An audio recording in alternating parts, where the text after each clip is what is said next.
आपने बहुत भाषण सुना, बड़ी बड़ी बातें की। न तेरा है न मेरा है, ये हिंदुस्तान सबका है। न तेरा है न मेरा है, ये हिंदुस्तान सबका है। नहीं समझी गई ये बात तो नुकसान सबका है। जो इसमें मिल गई नदियां वो दिखलाई नहीं देती, महासागर बनाने में मगर एहसान सबका है। भारत जोड़ो यात्रा, ऐतिहासिक यात्रा, उसके 1 साल पूरे होने के उपलक्ष्य में पहली वर्षगांठ पर अल्पसंख्यक विभाग ने यह निर्णय लिया कि हम एक बड़ा कार्यक्रम करेंगे और जनता के बीच में संवाद करके उन्हें बताएंगे कि भारत जोड़ो यात्रा का मकसद क्या है और इसका हासिल क्या है। मेरे साथियों ने मुझे सुझाव दिया कि दिल्ली और या उसके आसपास करते हैं। फिर मैंने कहा दिल्ली में तो कार्यक्रम होते रहते हैं, चलते हैं ऐसे इलाकों में जहां के लोगों तक पहुंचना बहुत जरूरी है। और फिर मुझे ख्याल आया कि क्योंकि उमैर खान साहब हमारे भारत यात्री थे विभाग की तरफ से, तो क्यों ना गया चला जाए और गया के लोगों से मुलाकात की जाए और उनसे संवाद किया जाए। और जैसा उनको हम सबने जिम्मेदारी दी, उन्होंने जिम्मेदारी को बखूबी निभाया है। शानदार आयोजन के लिए मैं उन्हें बहुत मुबारकबाद दूंगा। यहाँ पर बैठे हुए हमारे अल्पसंख्यक विभाग के बिहार के अध्यक्ष मिन्नत रहमानी जी, अवधेश जी, झारखंड के प्रदेश अध्यक्ष माइनॉरिटी डिपार्टमेंट के मंजूर साहब, हमारे विधायक गण,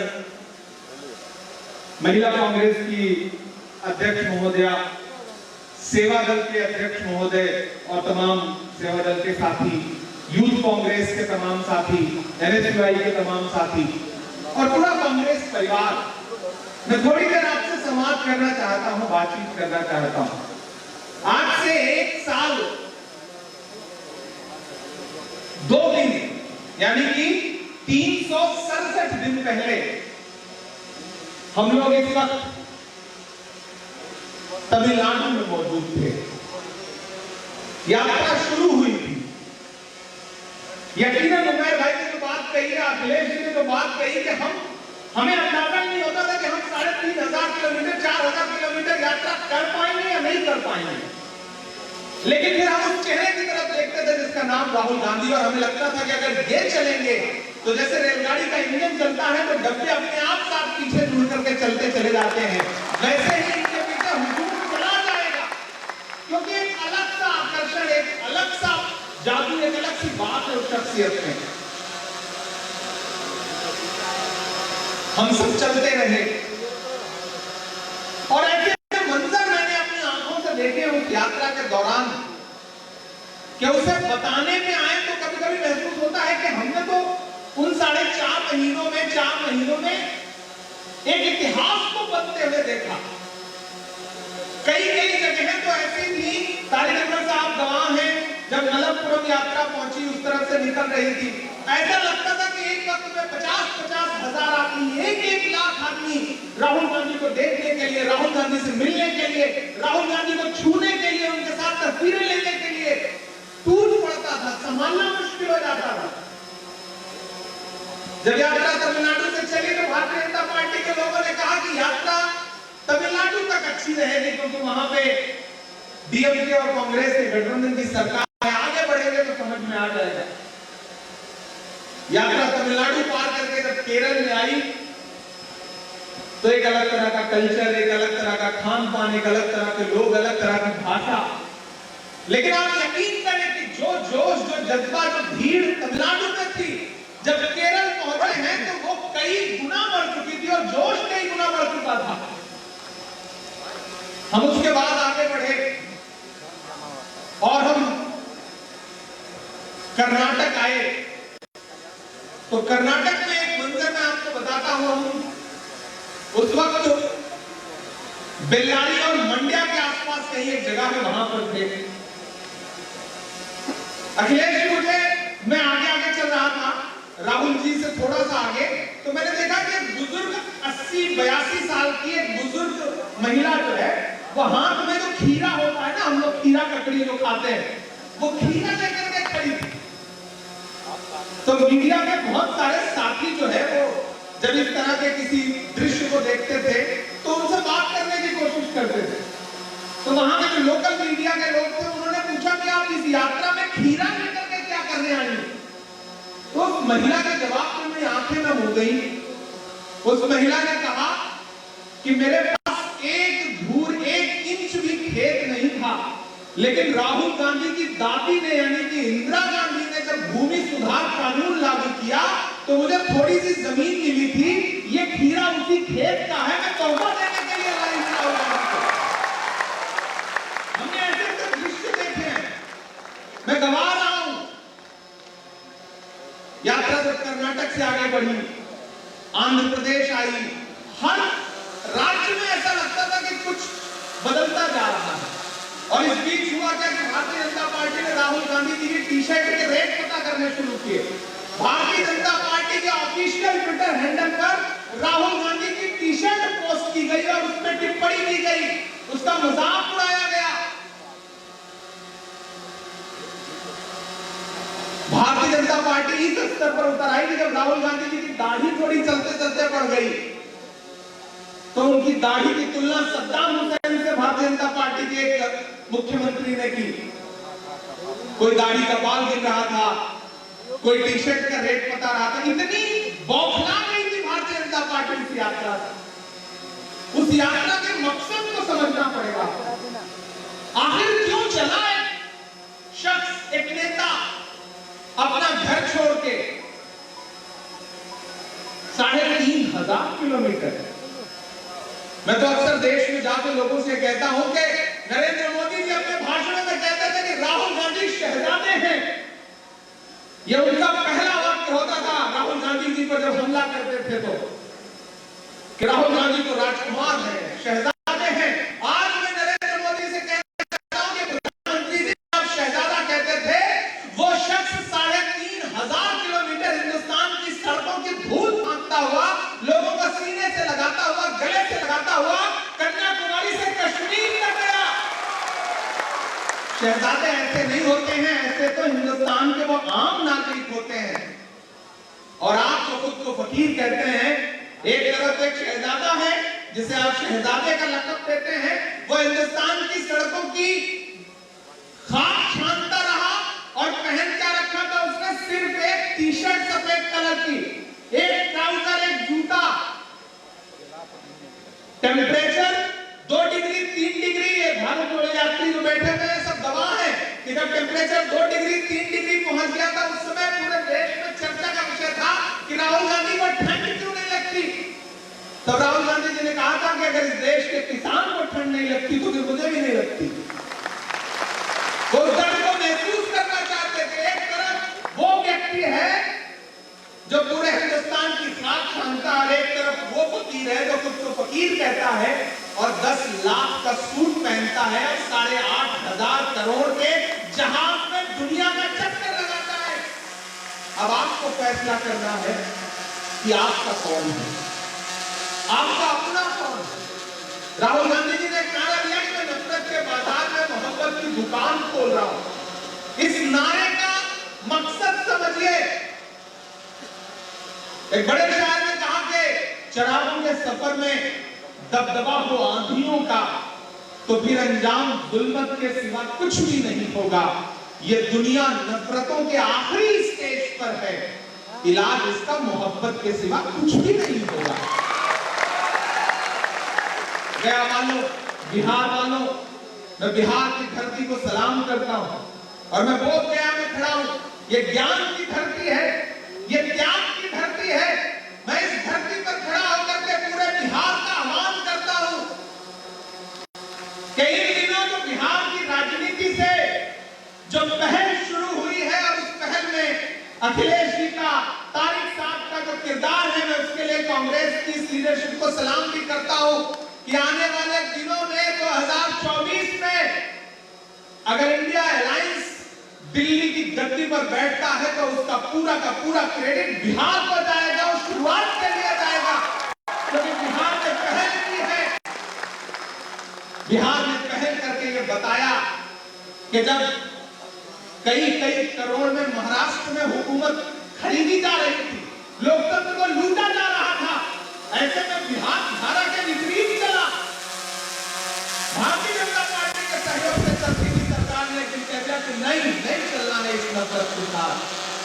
तो मैं बिहार को सलाम करता हूं।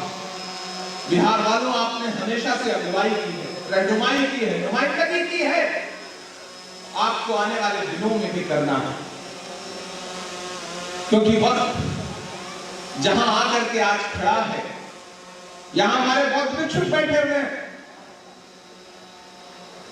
डॉक्टर बाबा साहब भीमराव अंबेडकर की अगुवाई में संविधान सभा ने कहा था कि इंडिया दैट इज भारत।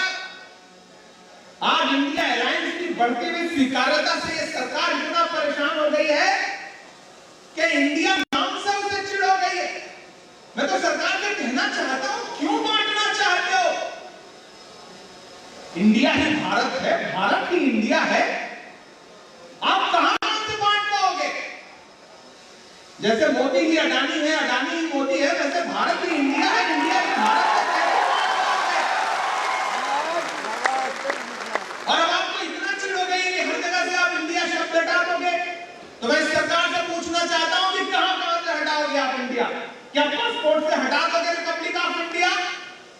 अगर इंडिया सबसे चिढ़ है तो क्या जो भारतीय नोटों पर, जिसे आपने खुद चलाया है, उस पर लिखा हुआ है रिजर्व बैंक ऑफ इंडिया, तो क्या वो इंडिया हटाने के लिए आप देश को एक और नोटबंदी थोपने जा रहे हैं? मेरा इस सरकार से सवाल है, तो क्या देश दूसरी नोटबंदी के लिए तैयार है क्योंकि आपको नोट पर से इंडिया हटाना है? अगर आपको इंडिया शब्द से इतनी चिढ़ है तो एम्स में भी इंडिया है, आईआईटी में भी इंडिया है, आईआईएम में भी इंडिया है, इसरो में भी इंडिया है, कहां कहां से हटाओगे इंडिया? और ये जो आप बहस खड़ी करना चाहते हैं, भारत बनाम इंडिया, नहीं नरेंद्र मोदी जी, आप ये बहस नहीं खड़ी कर पाएंगे, क्योंकि हम कांग्रेस हैं, हमारा पूरा नाम ही है भारतीय राष्ट्रीय कांग्रेस। राहुल गांधी जी ने 3500 किलोमीटर पैदल चलने का बीड़ा उठाया, तो उस यात्रा का नाम क्या रखा? भारत जोड़ो यात्रा। आप ये बहस नहीं खड़ी कर पाएंगे। आप छोड़ दीजिए कभी नेहरू जी पे इल्जाम लगाना, कभी कांग्रेस पे इल्जाम लगाना। मैं तो इन दिनों बड़ा खुश होता हूं जब नरेंद्र मोदी जी की भाषण सुनता हूं, फिर मैं 1 साल पूर्व के उनके भाषण याद करता हूं जब वो कहा करते थे भारत कांग्रेस मुक्त होने जा रहा है। आज स्थिति यह हो गई है कि कांग्रेस की अगुवाई में जो अलायंस बना है, उसका खौफ इतना है, उसका डर इतना है कि अब उस नाम से परहेज करने लगे। जबकि अटल बिहारी वाजपेयी जी के समय पे शाइनिंग इंडिया से लेकर के स्टार्टअप इंडिया, खेलो इंडिया, मेकिंग इंडिया, कितने कितने कार्यक्रम खुद ही इंडिया के नाम से चलाने वाले प्रधानमंत्री जी को इंडिया शब्द से कतराने लगे।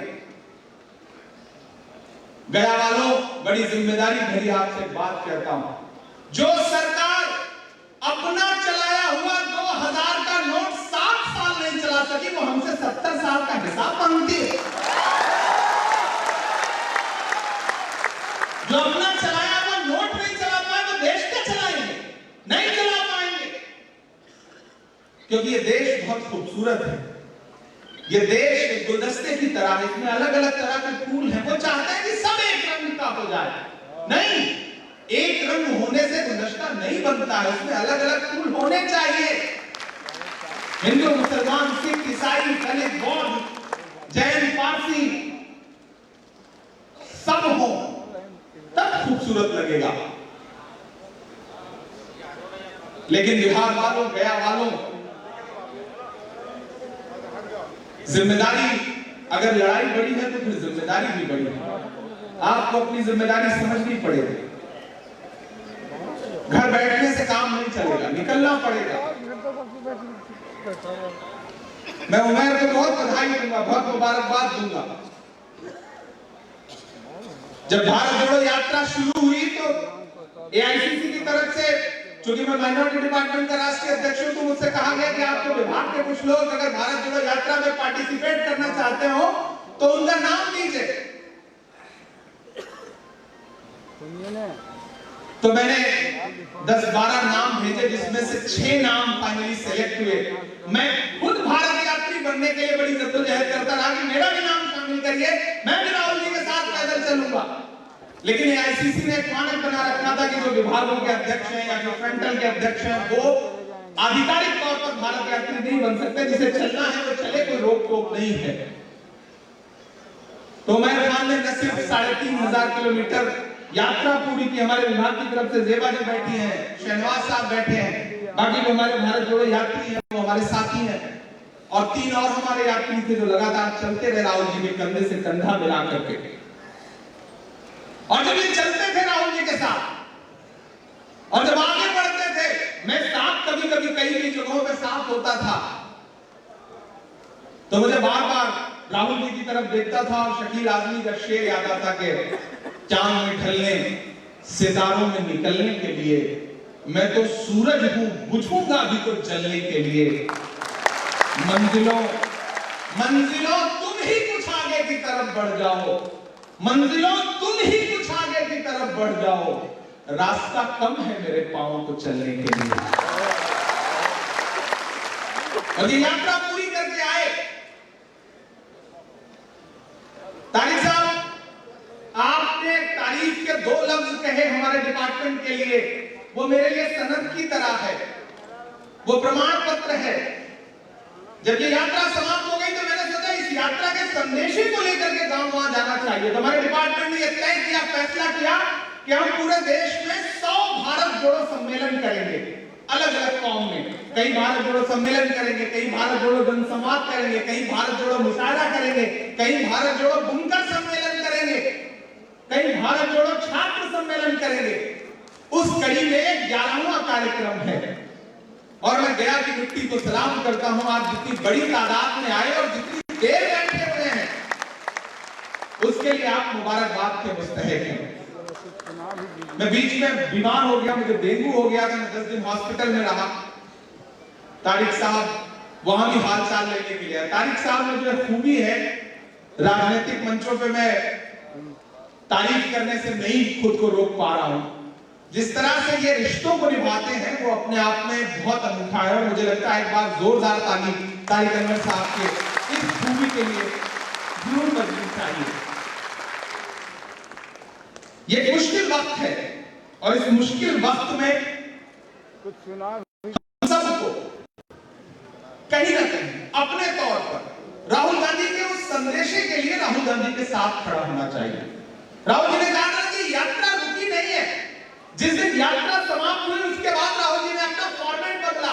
वो कभी चले जा रहे हैं मुखर्जी नगर यूपीएससी की तैयारी करने वाले छात्रों के बीच में, वो कभी चले जा रहे हैं किसानों के बीच में धान लगाती हुई तस्वीरें आप सबने देखी होंगी। दरअसल वो धान नहीं लगा रहे थे बल्कि धान बो रहे थे भाजपा वालों के लिए।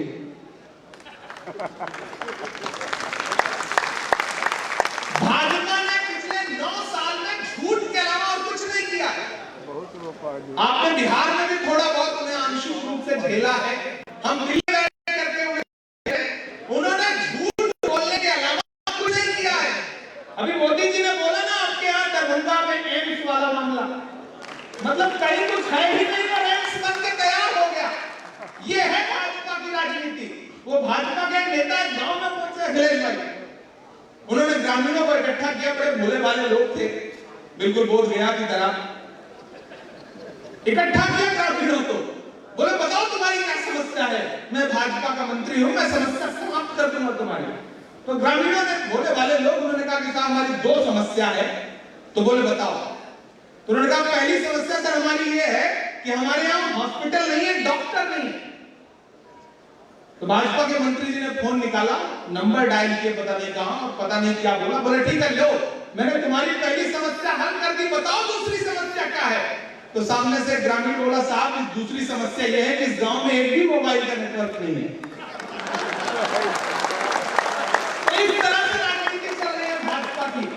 झूठ बोलने के अलावा कुछ नहीं किया। नारा क्या था? बहुत हुई महंगाई की मार, अब की बार मोदी सरकार।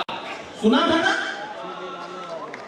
और फिर इस नारे को उन्होंने ऐसा घुमा घुमा के मारा हमारे आपके ऊपर कि जो गैस सिलेंडर 400 रुपए का था उसे कितने का कर दिया? 1200 का। और फिर इन दिनों क्या किया? 200 सब्सिडी दे दी। मतलब पहले 800 लूटो और उसके बाद 200 दे करके कहो कि खुश रहो। मैं तो शायर हूं। एक बार चंबल में मुशायरा हुआ, डाकुओं के इलाके में डाकुओं ने मुशायरा कराया, बड़ी इज्जत दी, शायरी सुनी और बाद में सारे शायरों को जो पेमेंट कहा था वो पेमेंट भी दिया और पेमेंट देने के बाद ला करके चंबल की सरहद के बाहर छोड़ दिया। सारे शायर बहुत खुश कि जो सबको लूटते हैं उनसे आज लेकर के आ रहे हैं, उनसे पेमेंट लेकर के वापस आ रहे हैं। जब 2-4 किलोमीटर निकल गए तो डाकू फिर पलट के वापस आए और जो दिया था और जो पहले से पास में था सारा का सारा लूट लिया। इस घटना को आप उससे मत जोड़िएगा। तो शायरों ने कहा भैया ये क्या, आपने अभी तो इज्जत दी, फिर पेमेंट दिया, फिर सारा लूट भी ले रहे, जब लेना था तो दिया क्यों? तो डाकू ने कहा देखिए भाई वो हमारी मेहमान नवाजी थी, ये हमारा काम है, अपना काम तो करना पड़ेगा हमें। तो सरकार अपना काम करने से नहीं चूक रही है, पहले आपसे 800 लूटती है तो 200 दे के कहती है चलो लगाओ नारा, खुश हो जाओ। वो पेट्रोल डीजल जो 58 रुपए लीटर था 100 रुपए के पास पहुंचा दिया। ये सरकार वो सरकार है जो अपनी पसंद की फिल्मों पे टैक्स माफ करती है लेकिन कफन पर जीएसटी लगाती है। ये सरकार वो सरकार है जो अपनी पसंद की फिल्मों पर रियायत देती है लेकिन पेंसिल पर जीएसटी लगाती है। ये सरकार वो सरकार है जो आटा, चावल, दूध, दही, पनीर, छाछ, लस्सी किस चीज पर जीएसटी नहीं लगाती इस सरकार ने। ये उद्योगपतियों की सरकार है, ये अमीरों की सरकार है, ये गरीबों की सरकार नहीं। और फिर उससे ध्यान हटाने के लिए आपको उलझा किसमें देंगे? हिंदू में मुसलमान में, सिख में ईसाई में। मैं आपसे यह अनुरोध करना चाहता हूं कि राहुल गांधी जी की जो भारत जोड़ो यात्रा है वो इसीलिए थी। मीडिया के एक साथी ने मुझसे पूछा कि इमरान साहब भारत जोड़ो यात्रा का मकसद क्या है? मैंने कहा राहुल गांधी जी ने इस बार बहुत बड़ा टास्क किया है। वो जानते हैं कि इस देश में जब तक नफरत कम नहीं होगी तब तक भाजपा कम नहीं होगी, इसलिए उन्होंने लंबा टास्क लिया है नफरत कम करने का। कन्याकुमारी से कश्मीर निकले हैं और आप ये पाएंगे कि राहुल जी की उस यात्रा के बाद माहौल बदला है। बदला है या नहीं बदला है बताइए मुझे। बदला है। आज देश में मोहब्बत की दुकानें अलग अलग सूबों में खुल रही हैं। कर्नाटक में खुली, इतनी शानदार दुकान खुली, प्रधानमंत्री जी जा करके मंचों पर खड़े होकर के धार्मिक नारे लगाते रहे लेकिन जनता ने नकार दिया। कांग्रेस को प्रचंड बहुमत के साथ जिताया, हिमाचल में जिताया। और अभी ये जो बाई इलेक्शन हुए 7, उसमें भी तारिक साहब ने बताया कि 4 इंडिया अलायंस जीता है, 3 भाजपा जीती है। तो मैं बधाई दूंगा भारत जोड़ो यात्रा को आंशिक रूप से या मानसिक रूप से या शारीरिक रूप से जिसने भी रत्ती भर सहयोग किया है वो बधाई का पात्र है। आप बहुत थक चुके हैं, मैं जानता हूं। मैं एक आध शायरी नहीं सुनाऊंगा तो आप धीरे धीरे नाराज होते जाएंगे क्योंकि भाषण आपने बहुत सुन लिया है, मैं जानता हूं। मैं छोटी सी नज्म आपको सुनाता हूं, फिर आखिर में एक और नज्म सुना करके अगले 7-8-10 मिनट में इस सभा को स्थगित करूंगा अगले किसी प्रदेश में सभा होने के लिए। कि कहां सोया है चौकीदार, थके क्या? नहीं थके ना? उधर जो ऊपर हमारे बुजुर्ग बैठे हैं जो तीसरी मंजिल पे हैं उनसे भी सबकी शुक्र। हाँ मतलब बैठ के ताली बजाइएगा, कूदिएगा मत वरना दिक्कत हो जाएगी। कहां सोया है चौकीदार, कहां सोया है चौकीदार। मैं नाम नहीं लूंगा, आप बहुत समझदार लोग हैं, बोल गया जिन्होंने भाई सारा ज्ञान तो यही आकर के होता है। मुझे लगता है एक बार प्रधानमंत्री जी को भी आना चाहिए इन दिनों। याद है वो नारा भाइयों बहनों? मेरे हाथ में भारत के देश के खजाने की तिजोरी की चाबी सौंप दो, मैं देश नहीं लूटने दूंगा। ये नारा याद है ना? कहां सोया है चौकीदार, कहां सोया है चौकीदार।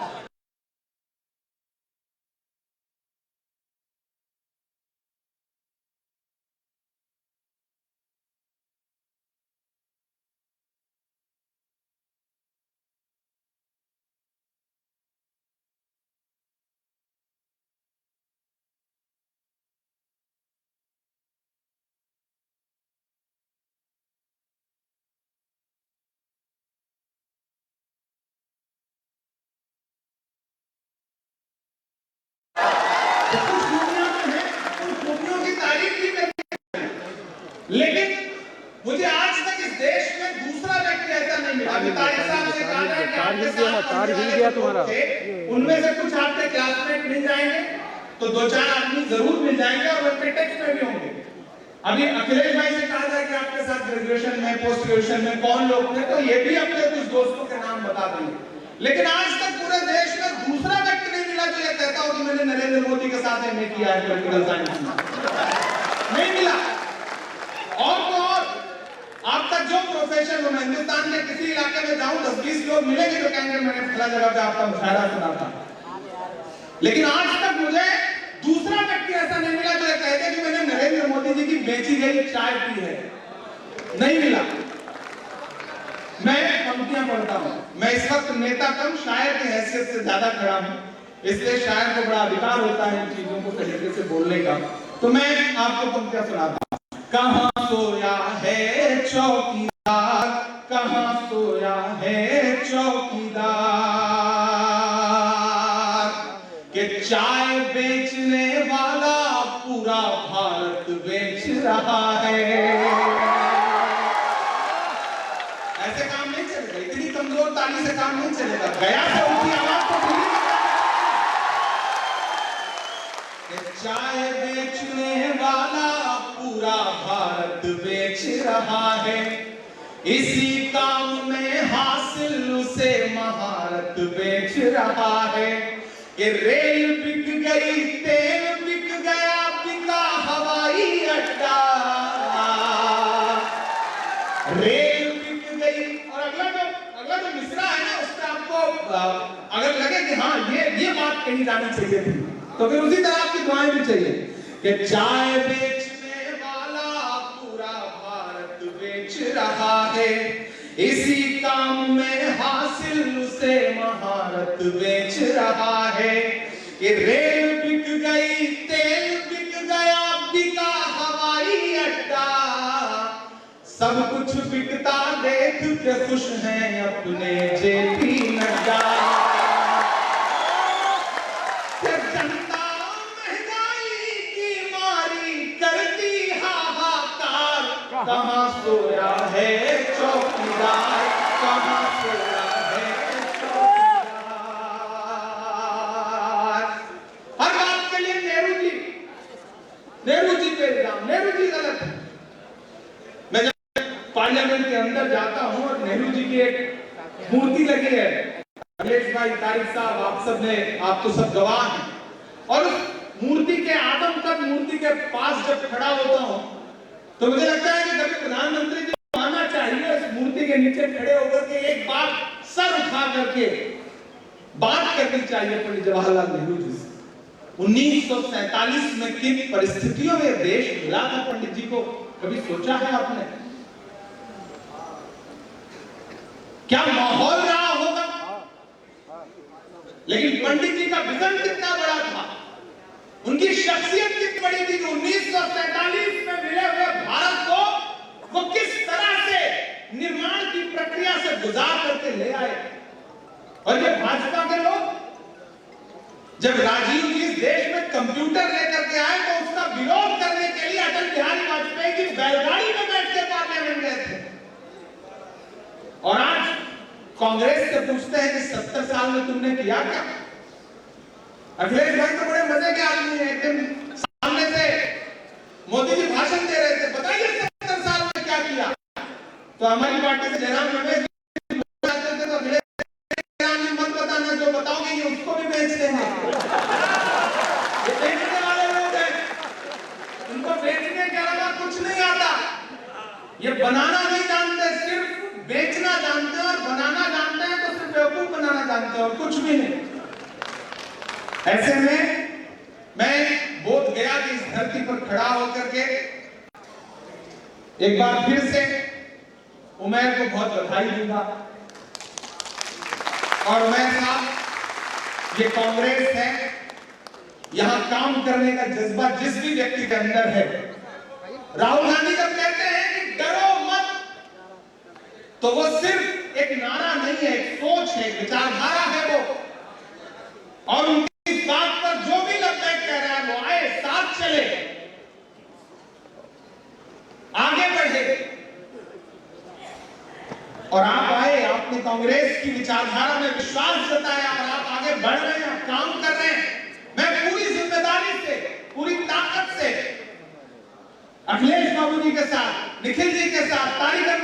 साथ, आपके साथ खड़ा हूं। काम करिए, आगे बढ़िए, पार्टी हर तरह से आपको आगे ले आएगी। ये जिम्मेदारी हम लोगों की है, कि मैं आपको विश्वास भी दिलाता हूं। काम करिए, काम करने वाले का काम बोलेगा, उसे कोई नहीं रोक सकता है। आखिर में एक नज़्म और सुना देता हूं, उसके बाद इस कार्यक्रम की समाप्ति की तरफ इसको बढ़ाते हैं, क्योंकि 8:15 बज चुके हैं और मुझे वापस फिर लौट के जाना है। कल मुझे राजस्थान पहुंचना है, तो गया आने की प्रक्रिया में पहले हम लोग 7 तारीख को आना चाहते थे, लेकिन किन्हीं कारणों से ये कार्यक्रम 7 के बजाय 9 हो गया। मंच पे भी बड़ी तादाद में लोग बैठे। जब बिहार है, ये अलग अलग प्रदेशों में जितने लोग सामने बैठे होते हैं, उतने तो यहाँ मंच पे बैठे होते हैं। ये बिहार है, ये अपनी विधा का अनूठा राज्य है। एक आखिरी नज़्म आपको सुनाता हूं। यहाँ अलग अलग धर्मों के, अलग अलग मजहबों के, अलग अलग जात के लोग बैठे हैं। वो आपको डराने की कोशिश करेंगे, लेकिन डरना नहीं है। थोड़ी देर के बंद कर दो भाई, विजुअल हो चुका है जितना रिकॉर्ड होना। और भी जो साथी हैं वो आगे बताइए, तो बेटर है। बाद में मैं भी एक आपको वीडियो दूंगा, हम सारे लोग मिल लेंगे। फोटो सेल्फी ने भी बड़ी जान आपस में डाल रखी है। जब से व्हाट्सएप और सेल्फी आ गई ना, एक महिला ने अपने गांव में कहा कि व्हाट्सएप की वजह से मेरा बच्चा स्कूल नहीं जा पा रहा है। तो एक साहब ने उनसे कहा कि भैया व्हाट्सएप की वजह से कैसे बच्चा स्कूल नहीं जा पा रहा है, ये समझ में नहीं आया। तो भाभी जी ने बताया कि एक दिन मेरा बच्चा स्कूल पहुंचने में देर कर रहा था, वहां से फोन आया कि आपका बच्चा अभी तक स्कूल नहीं पहुंचा। मैं डर गई, मैंने व्हाट्सएप ग्रुप पे लिख दिया कि मेरा बच्चा ये है, उसकी तस्वीर ये है, वो घर से निकला है और अभी तक स्कूल नहीं पहुंचा। जिस भी सज्जन को मिले मेरे घर लाके छोड़ दे। बोले आधे घंटे बाद तो वो स्कूल पहुंच गया, लेकिन वो मैसेज तब से लगातार फॉरवर्ड हो रहा है। वो जब भी स्कूल के लिए निकलता है, जिसे भी मिलता है लाके घर छोड़ देता है, वो स्कूल नहीं जा पा रहा। तो टेक्नोलॉजी ने जिंदगी बड़ी आजाद कर रखी है। सेल्फी ने, व्हाट्सएप ने बहुत परेशान किया हुआ, लेकिन ठीक है, मुसलसल दुश्मन जाम की निगरानी में रहना है। जहां घड़ियाल रहते हैं उसी पानी में रहना है। रहना तो है, काम तो करना है, लेकिन फिर राहुल जी का जो नारा है, जो एक शब्द है कि डरो मत, मैं उसे अपनी नज़्म की बुनियाद बनाता हूं। मुझे याद है, मैं 2020 था शायद, जब यहां धरना चल रहा था राशि का, उस दौरान आया था गया में, और आपने बड़ी दुआएं दी, बड़ी मोहब्बतें दी थी। मैं नज़्म सुनाता हूं कि मत समझना डराने से डर जाएंगे। थोड़ी देर के लिए उसी जोश, उसी जज्बे के साथ सुने। मुझे लगे ना कि ये 6 घंटे से बैठे हुए लोग हैं, मुझे ऐसा लगना चाहिए कि नहीं, बिल्कुल तरोताजा होकर के बैठे हुए लोग हैं। आप 6 घंटे से बैठे हैं। अखिलेश भाई, तारिक साहब ने तो सुबह 8 बजे के निकले हुए। मैं मुंबई था, मुंबई से कोलकाता आया, कोलकाता से नया फ्लाइट पकड़ी। तो हम सब सफर में हैं, हम सब अपने हिस्से का काम कर रहे हैं। ऐसे में मैं जिस जज्बे और हौसले के साथ खड़ा हूं, आपका भी वो जोश, वो जज्बा मुझे दिखना चाहिए कि मत समझना डराने से डर जाएंगे, मत समझना डराने से डर जाएंगे, अब के सारी हदों से गुजर जाएंगे, मत समझना डराने से डर जाएंगे, अब के सारी हदों से गुजर जाएंगे, मौत के नाम का खौफ देता है क्यों, मौत के नाम का खौफ देता है क्यों, मौत जिस रोज आएगी मर जाएंगे, समझना डराने से डर जाएंगे। जुड़ेगा भारत, जीतेगा इंडिया। ये जो कोशिश है राहुल गांधी की, ये जो कोशिश है कांग्रेस की, मैं उस कोशिश को इन मिसरों में ढालता हूं। ये जो कांग्रेस का झंडा है, झंडे में जो 3 रंग हैं, दरअसल ये 3 रंगों से मिलकर हिंदुस्तान बनता है। ऐसे में मैं ये मिसरे पढ़ता हूं कि हमने ज़मज़म दिया, आबे गंगा दिया, तुमने भारत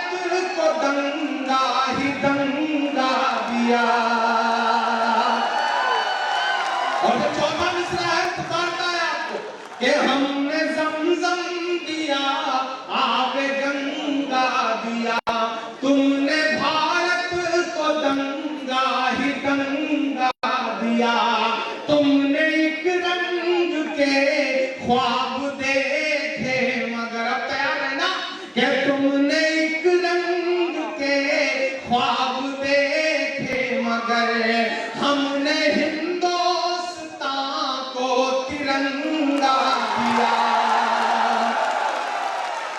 ये तिरंगा बदन पर लपेटे हुए, ये तिरंगा बदन पर लपेटे हुए एक दिन इस ज़मीन में उतर जाएंगे, डराने से डर जाएंगे। एक बार फिर से तमाम भारत यात्रियों को, उमैर साहब की पूरी टीम को, संचालन कर रहे साथी को, अखिलेश जी के साथ आए हुए तमाम जो बिहार प्रदेश कांग्रेस कमेटी के पदाधिकारी हैं, साथी हैं, कार्यकर्ता हैं, उनको, निखिल जी को, आदरणीय तारिक अनवर साहब को, हमारे दोनों विधायकों को, आनंद शंकर जी को, और हमारे दूसरे जो विधायक मौजूद है, अजय जी यहाँ पर मौजूद है, पूर्व विधायक जी यहाँ मौजूद है, सबको बहुत बधाई देता हूँ, बहुत मुबारकबाद देता हूँ। और उमैर खान जी को एक बार शानदार आयोजन के लिए दिल से मुबारक। राष्ट्रगान प्रकट हो चुके, 1 मिनट राष्ट्रगान के लिए आप रुके और सब लोग अपनी जगह से खड़े हो जाए। बस राष्ट्रगान 1 मिनट के लिए आप रुकेंगे यहाँ पर और राष्ट्रगान के बाद समापन की घोषणा की जाएगी।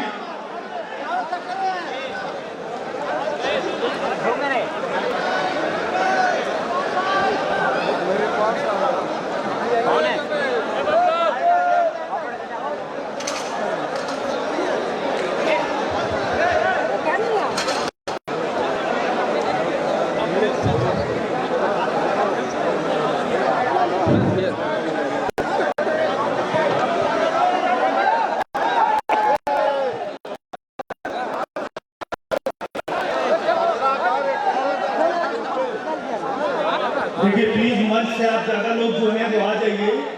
हो गया, जो लोग तस्वीर नीचे से लीजिए प्लीज, मंच से आप लोग नीचे आ जाइए प्लीज, और राष्ट्रगान को रेडी कीजिए, राष्ट्रगान को रेडी कीजिए। अब प्लीज आप लोग मंच से आ जाइए, देख लिया ना, बस ज्यादा लोग मंच पे मत रहिए प्लीज।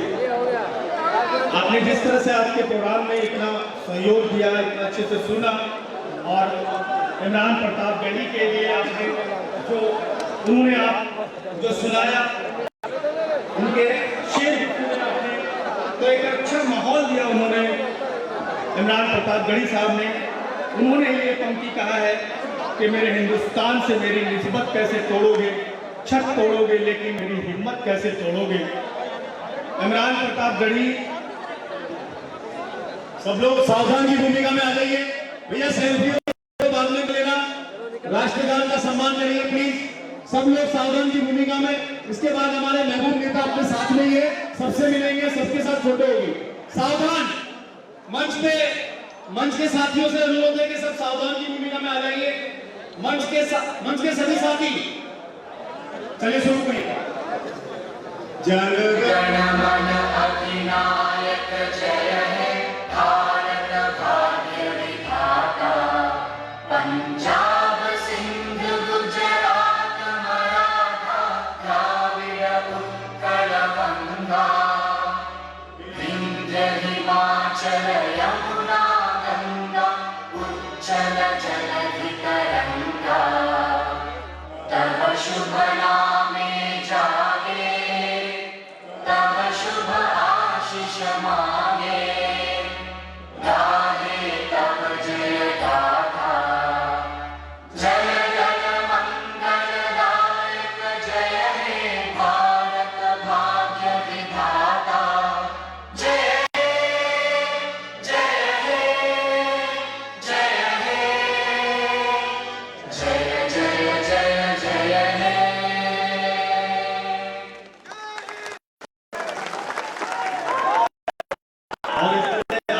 कार्यक्रम की समाप्ति की घोषणा की जाती है। जय